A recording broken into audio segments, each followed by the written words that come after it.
Что читать в бурятской прессе? Ничего. Я не читаю газет. Я не читаю газет совсем. Ограничиваюсь новостями.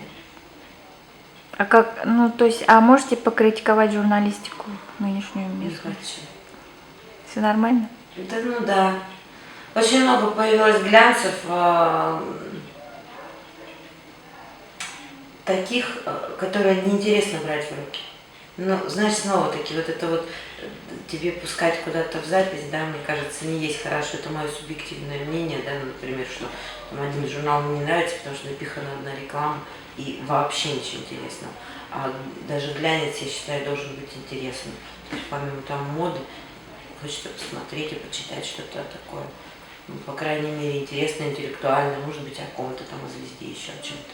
А когда журнал, как и наши магазины, ну, такая аналогия, в лондонских магазинах в основном такой китайский ширпотреб, деваться негде вообще совершенно. И точно так же открываешь журнал, да, и получается, что, ну, прочесть, глазу зацепиться не за что.